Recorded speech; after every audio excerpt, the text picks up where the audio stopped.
سلام و وقت بخیر. خوش آمدید به کلاس سوم کتاب فرست فرند 1. امیدوارم که خوب و خوش باشین. دنیا هستم. در این کلاس قراره که یونیت 3 یا یونیت 3 رو با هم دیگه بررسی کنیم و ببینیم که چه چیزهایی در این یونیت قراره که یاد بگیریم. در یونیت 3 همونطور که از پیکچر، از تصاویر مشخصه و آیدیایی که نظری که در ذهن شما خواهد آمد، همونطور که میبینین شاید وسایل خونه باشه یا اسباب اساسیه های یک مدرسه. چرا که یک مدرسه؟ چون که عنوان خود کتاب هم الان اینجا آمده My School. خب پس اول برای شما معرفی کرده چند تا از اشیاهای مدرسه که هیچ اشکالی نداره، هنوز شما اینا رو یاد نگرفتین، اما در حد دیداری که چشم شما با کلمات آشنا بشه و بشناسین کلمات، شما باید یاد بگیرین. به عنوان مثال کلمه مداد شمعی در انگلیسی میشه crayon یا کیف در انگلیسی میشه bag یا خود میز که همه ای اشیا روشه table یا مداد در انگلیسی pencil. صفحه بعد باز ای دختر خانم داریم که در انگلیسی به دختر girl گفته میشه. ای chair ای صندلی رو داریم که chair هست. ای کتاب داریم که book. ای خرسک کوچولو یا خرس اسباب بازی هست که بهش teddy bear بهش میگن. از کجا bear داریم؟ اگه یادتون باشه در درس دوم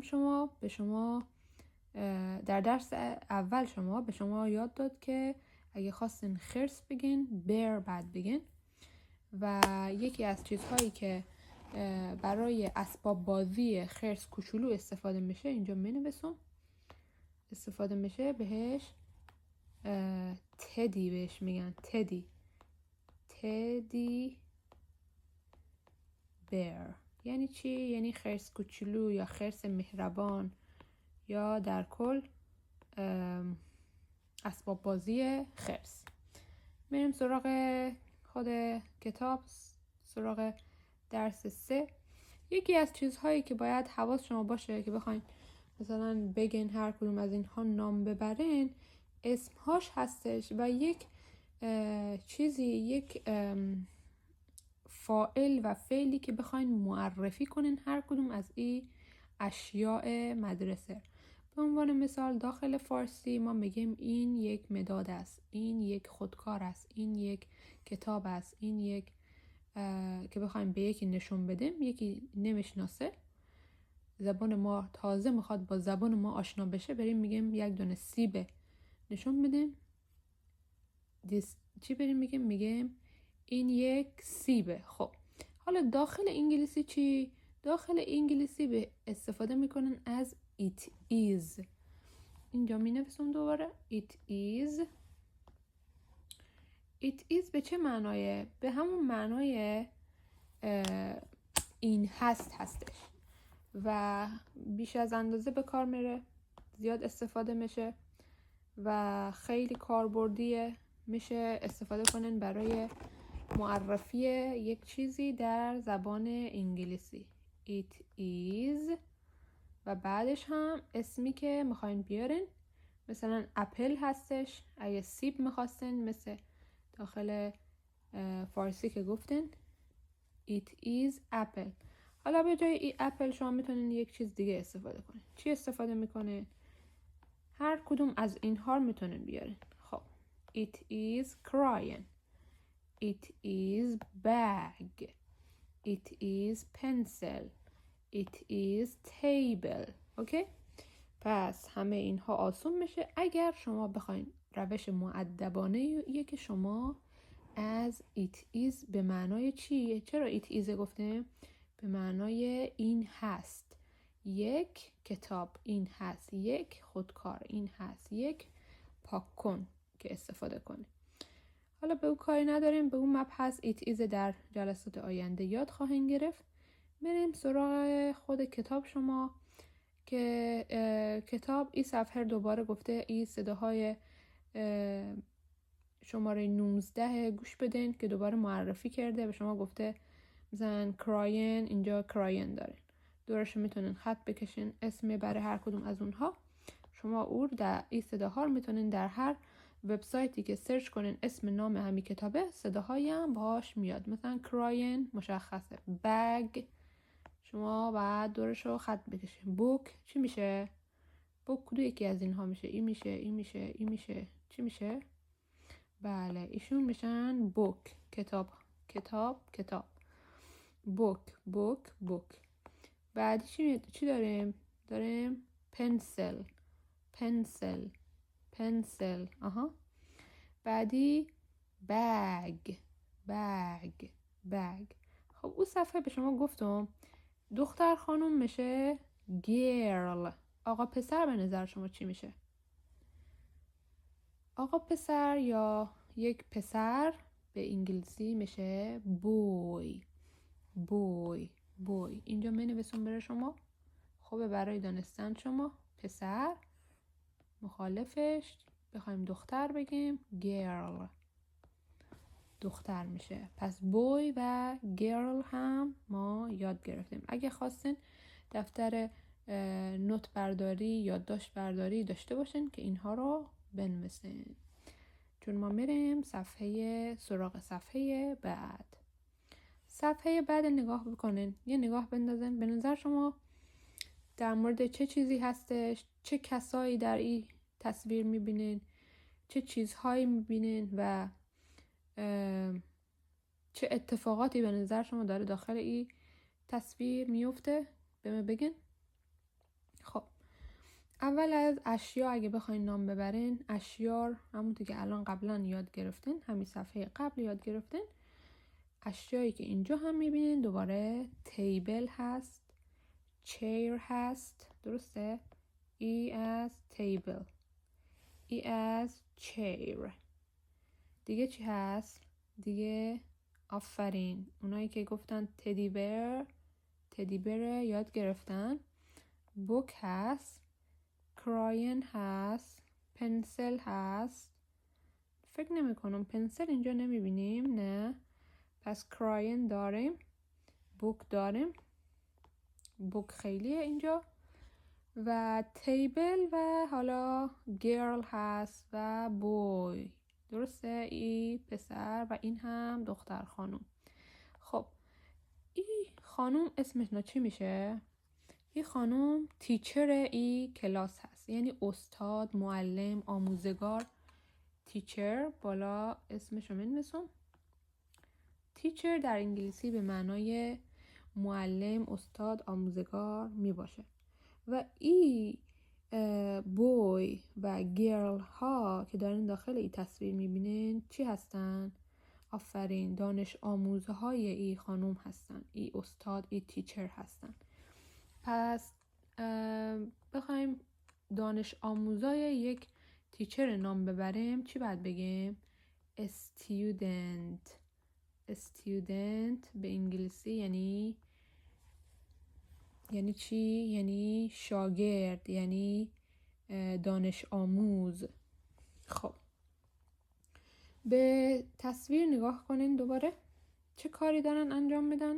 در اصل دارن بازی میکنن، شادی میکنن. تصویر اول اگه ببینین خیلی شاد هستن، تصویر دوم یکم منظمتر، مرتبتر نشستن، روی زمین چیزی نیستش. پس تصویر اول متوجه میشیم که در اینجا اول یکم شلوغکاری داشتن، بعدش یکم مرتبتر و منظمتر شدن. خب بریم ببینیم که چی اتفاقی افتاده. خب تصویر اول او پایین ببینین چی نوشته؟ نوشته quiet please sit down. از اونها معلم تیچر درخواست کرده که لطفاً ساکت باشید، لطفاً بنشینید.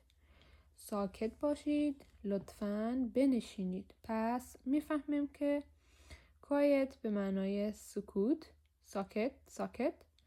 please به معنای لطفاً و sit down یعنی نشستن هستش. ببینین همه ای دانش آموزا تصویر اول استاده هستن، در تصویر دوم همه می نشینن. پس متوجه شدیم که استاد از اونها، تیچر از اون استودنت ها خب بخواسته که بنشینن.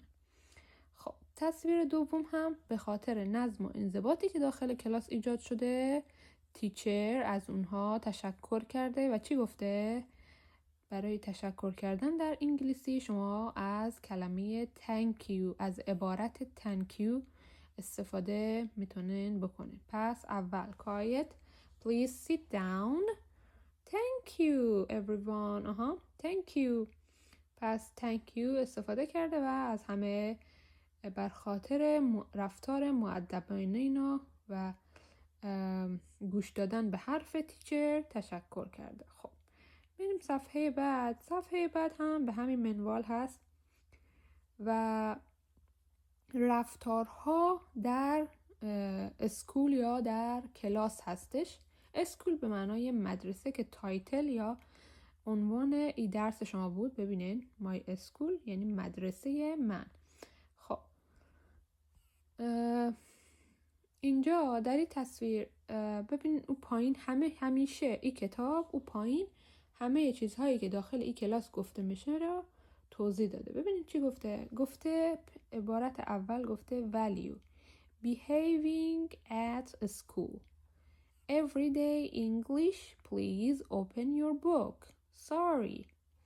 خب پس میبینیم که عبارت اول چی گفته رفتار خوب در مدرسه. معلم از اونها چی خواسته؟ همه ببینین کتابا خود دفترها خود باز کردن به جز یه آقا پسر. چی گفته به او؟ معلم از اونها درخواست کرده please دوباره لطفاً داریم open باز کنین your book کتابهایتان را sorry لطفاً یا خواهشاً باز کنین کتابهایتان را و به همین منوال از اونها درخواست کرده. خب این صفحه خوبه که یک عبارت دیگر یاد بگیرین از این صفحه.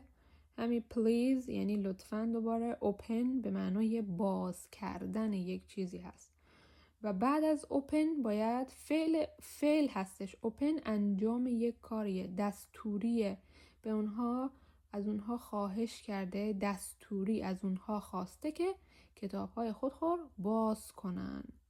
پس open به معنای یک فعل هستش، فعل انجام دادن یک کاریه. فعل چی هستش؟ انجام دادن یک کاری. و الان انجام دادن چه کاری بوده؟ باز کردن. خب باز کردن چی هستش؟ باز کردن در، باز کردن کتاب، باز کردن پنجره، باز کردن کیف. چی بوده؟ باز کردن بوکس کتاب ها. اوکی؟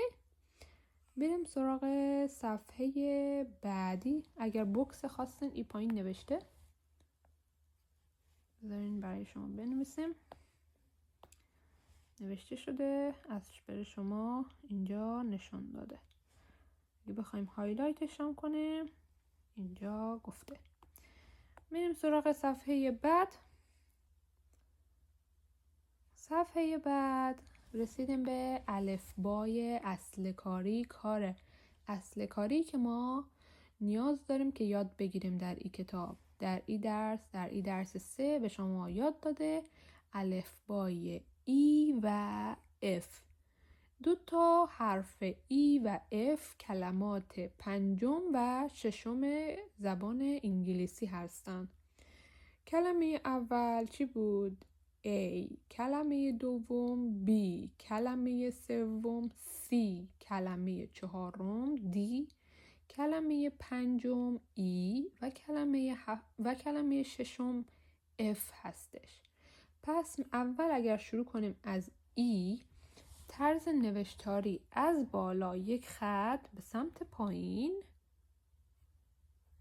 بعد از او 3 تا دندونه کنارش هست.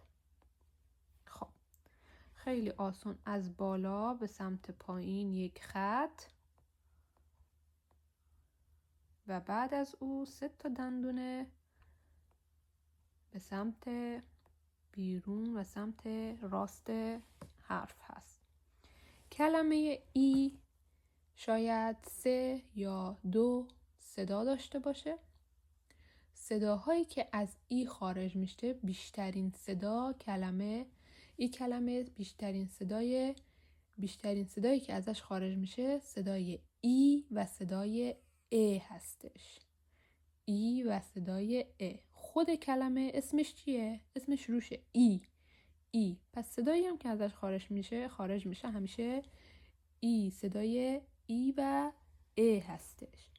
حرف بزرگ کلمه ای هستش. خیلی آسون بود. میریم حرف کوچک ای کلمه رو یاد بگیریم. حرف کوچک، تصور کنین یک گردی بخوایم بکشیم. از وسط یک گردی ما شروع میکنیم، از قطر او شروع میکنیم بکشیدن. بعد از او یک نیم دایره تکمیل نشده. اوکی؟ پس شد اینجوری اینجوری اینجوری. بعد از اون میریم به سمت بالا که یک دایره تشکیل بدیم.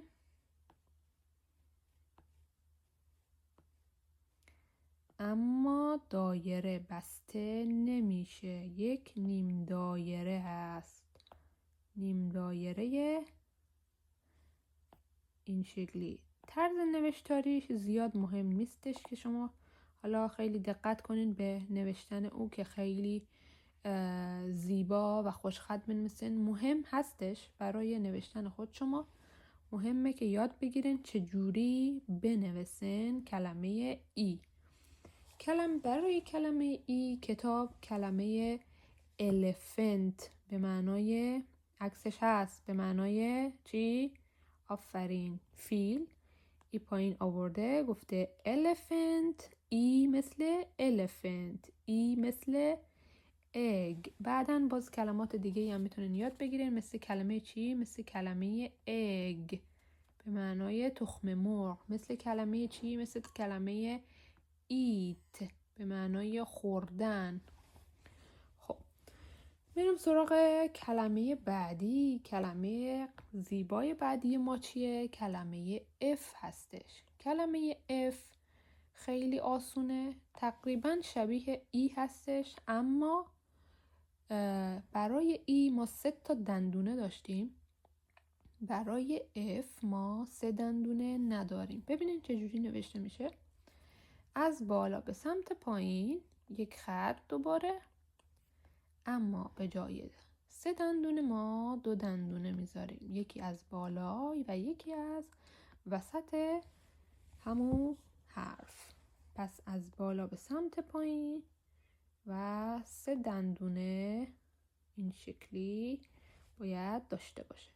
حرف F از روش پیداست. صدایی که از حرف F خارج میشه صدای ف هستش. حرف کوچکتر F شبیه یک دسته چتر برعکس شده یا یک عصا هستش. باید یک نیم دایره به سمت پایین و یک خط از وسط رد شده باشه. حرف F بزرگ، حرف F کوچک. برای حرف F چه چیزی آورده؟ برای حرف F کلمه frog یعنی قورباغه رو آورده. و بعداً چیزای جدیدتر و زیباتری برای F یاد میگیرین، مثل فیش. شاید خیلی شنیده باشین، فیش به معنای ماهی هستش. بعداً کلمات زیباتری مثل فیش، مثل فینگر انگشت و کلمات دیگه یاد خواهیم گرفت. پس از شما خواهش داریم تا از حرف ای بزرگ، ای کوچک، اف بزرگ و اف کوچک هر کدام 3 خط در دفترهای خود بنویسین. پس شد 3 خط از ای کوچک، 3 خط از ای بزرگ، 3 خط از اف بزرگ، 3 خط از اف کوچک. نوشتن این کلمات اف و ای مثل elephant به معنای فیل و کلمه اف مثل frog نوشتنش اختیاریه، یعنی اجباری در نوشتن نیست. برای یادگیری خود شما بهتره که بنویسید. حداقل 1 خط برای آشنایی با بقیه حروف. ببینید بقیه حروف فقط ای نیستش، L, E, P, H, A, N, T دارین و خوبه که پیش برین و اونها رو بنویسین و یک تمرینی برای یادگیری حروف بعدی هم داشته باشین. تشکر از شرکت در این کلاس و موفق باشین.